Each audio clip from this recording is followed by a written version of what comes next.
Wrapper വേടനെതിരെ ലൈംഗിക അതിക്രമ പരാതിയുമായി 2 യുവതികൾ കൂടി രംഗത്ത്. മുഖ്യമന്ത്രിക്ക് യുവതികൾ പരാതി നൽകി. വേടനെതിരെ തൃക്കാക്കര പോലീസ് രജിസ്റ്റർ ചെയ്ത കേസിലെ മുൻകൂർ ജാമ്യാപേക്ഷയിൽ പരാതിക്കാരിയെ കക്ഷി ചേർക്കാൻ ഹൈക്കോടതി അനുമതി നൽകി. മുൻകൂർ ജാമ്യാപേക്ഷ നാളെ പരിഗണിക്കും. കഴിഞ്ഞ മാസം 31-നാണ് യുവ ഡോക്ടറുടെ പരാതിയിൽ വേടനെതിരെ തൃക്കാക്കര പോലീസ് ബലാത്സംഗ കേസ് ചുമത്തിയത്. ഈ കേസിൽ മുൻകൂർ ജാമ്യം തേടി ഹൈക്കോടതിയെ സമീപിച്ചതിനിടെയാണ് വീണ്ടും പരാതികൾ. മുഖ്യമന്ത്രിക്ക് ഇമെയിലായി ലഭിച്ചത് 2 പരാതികളാണ്.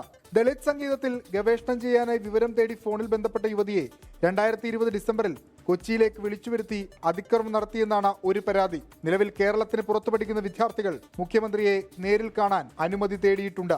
തൃക്കാക്കര പോലീസ് രജിസ്റ്റർ ചെയ്ത ബലാത്സംഗ കേസിൽ വേടന്റെ മുൻകൂർ ജാമ്യാപേക്ഷ ഇന്ന് ഹൈക്കോടതി പരിഗണിച്ചു. ജാമ്യഹർജി എതിർത്ത പോലീസ് റിപ്പോർട്ട് നൽകി. വേടൻ സ്ഥിരം കുറ്റവാളിയെന്ന് പരാതിക്കാരി കോടതിയിൽ പറഞ്ഞു. വേടൻ സർക്കാരിൽ സ്വാധീനമുള്ള ആളാണെന്നും വ്യക്തമാക്കി. മുൻകൂർ ജാമ്യാപേക്ഷയിൽ കക്ഷി ചേരാനുള്ള പരാതിക്കാരുടെ ആവശ്യത്തെ പ്രതിഭാഗം എതിർത്തില്ല. ഹർജി നാളെ വീണ്ടും പരിഗണിക്കും. വിഷ്ണു സുരേഷ്, 24, കൊച്ചി.